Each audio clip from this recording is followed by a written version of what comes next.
How the Zoom ceiling may damage your promotion prospects. When given the choice, the majority of workers would prefer to work remotely. And flexibility is one of the most important benefits when candidates consider a new job.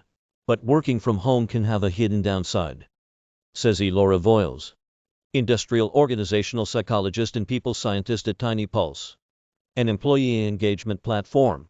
Remote workers aren't getting the same amount of recognition for the work that they are doing, she says. In particular, there's research that remote workers are working longer hours, actually performing better, but 50% less likely to get promoted. This is a case of out of sight, out of mind. Managers may not be recognizing the contributions of the remote worker because they don't see them on a day-to-day basis.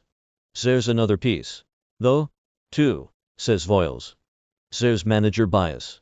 And it could be implicit, or it could be explicit. There are well-known records of CEOs of major companies, like Goldman Sachs, basically disparaging remote work.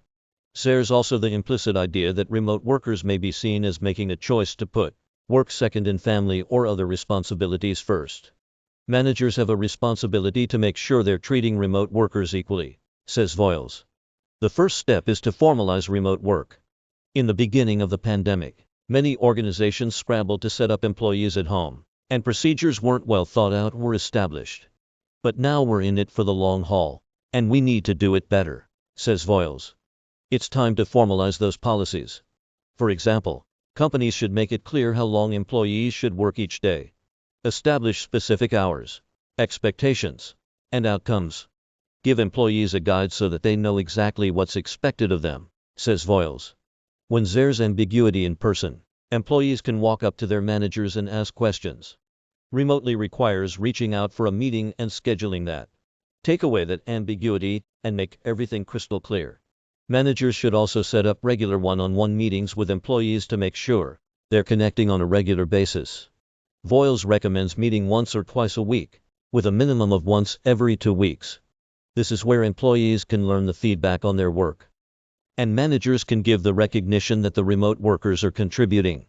She says, another important step is to establish equality during meetings in which some workers are in the office and others are at home.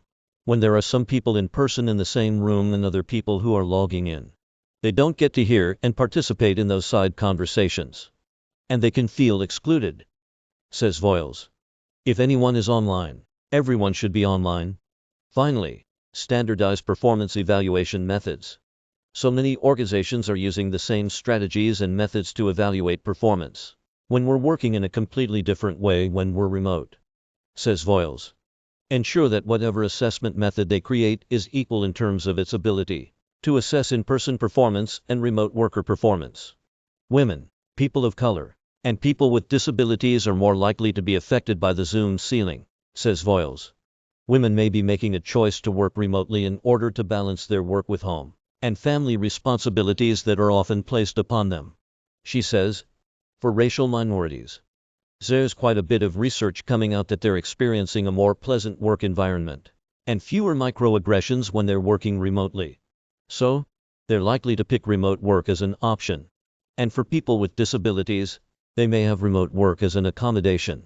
While remote work can bring a lot of benefits, it's important to understand the hidden costs. Ideally, employees will have managers who are aware of the Zoom ceiling. If they don't, Voyles suggests they talk with their manager and organization leadership to discuss formalizing the remote work arrangement. Try to schedule regular meetings with your managers, she says. Push to do these things if your manager isn't. Don't be afraid of a little self-promotion. Letting a manager know your recent accomplishments can be really beneficial for remote workers because it's not something a manager will have readily overheard as they would in the office, says Voyles. And consider keeping regular hours, even if they're not 9 to 5.